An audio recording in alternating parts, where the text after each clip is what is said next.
अनुश्रीमुळे परत एकदा टोळी फुटायचे चान्सेस निर्माण झालेले आहेत, कारण की आजच्या एपिसोडमध्ये दोन अशा घटना घडल्या ज्यामध्ये टोळीमध्ये जे आहे ते मतभेद आपल्याला बघायला मिळाले. सगळ्यात पहिला इन्सिडेंट घडला तो म्हणजे जेव्हा ते कॅप्टन्सीचा टास्क चालू होता, मिरची उचलायची होती, त्यावेळेला संकेत पाठक आणि जी साळुंखे आहे त्या साळुंखेमध्ये जे आहे ते यांची डील झाली आणि अनुश्रीला बाहेर काढायचं आहे म्हणून संकेतने डायरेक्टली जी आहे ती गोष्ट देऊन टाकली. असा एक संभ्रम जो आहे तो अनुश्रीच्या डोक्यामध्ये निर्माण झाला आणि त्यानंतर जेव्हा तिला चान्स भेटतो त्या चान्समध्ये ती काढते कोणाला बाहेर, तर ती काढते आपल्या संकेतला बाहेर. शेवटच्या वेळी जेव्हा कॅप्टन बनवायचं असतं तेव्हा ती कारण देते की ही जी संस्कृती साळुंखे आहे आणि संकेत पाठक आहे ह्यांच्यामध्ये जे आहे ते एक डील झालं होतं, कारण की त्यांना मला करता आलं नसतं, असं तसं नसतं, अशा प्रकारच्या गोष्टी तिथे तिने निर्माण करायचा प्रयत्न केल्या आणि त्यावर संकेत जे आहे ते खूप जास्त नाराज झालेला आपल्याला बघायला मिळाला. आणि त्याच नंतर एक गोष्ट घडते ती म्हणजे अनुश्रीला काय गरज होती हा मुद्दा तिथे काढायची आणि त्यामुळेच जे आहे ते टोळीमध्ये एक जे आहे ते खटका पहिले उडाला.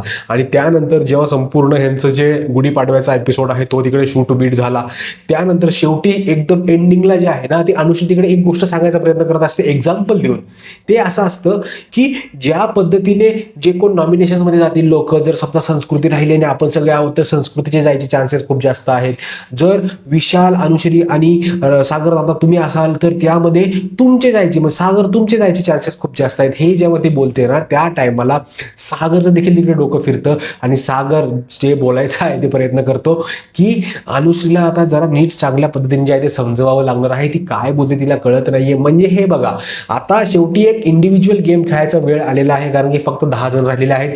पुढच्या 5 आठवड्यामध्ये जे आहे ते 5 सदस्य घराच्या बाहेर जे आहेत ते निघून जाणार आहेत आणि टॉप 5 जे आहेत आपल्याला बिग बॉस मराठी सीझन 6 चे बघायला मिळणार आहेत. तर आता जर हे लोक इंडिव्हिज्युअल नाही खेळले तर इथून पुढे खूप मोठा प्रॉब्लेम जो आहे तो आपल्याला बघायला मिळणार आहे. पण आता टोळी फुटली आणि काटा हरला, काटा जिंकला, टोळी फुटली, टोळी हरली, अशा कुठलीही जरी गोष्ट घडली ना तर आता त्या गोष्टीचं काहीही जे आहे ते मॅटर करणार नाहीये. पण ठीक आहे, अजून पुढचे 1 ते 2 आठवडे जे आहे ना तिथपर्यंतच नंबर गेमचे जे आहे ते तुम्हाला गरज असणार आहे. पण अनुश्री जो गेम खेळायचा प्रयत्न करते ना, ज्यामध्ये ती अतिशय स्पष्टपणे जे आहे ते तोंडावर ज्या काही गोष्टी आहेत ते बोलायचा प्रयत्न तर करतेच, पण मागून देखील ती खूप जास्त डोकं चालवायचा प्रयत्न जे आहे ते करत आहे विशाल सोबत.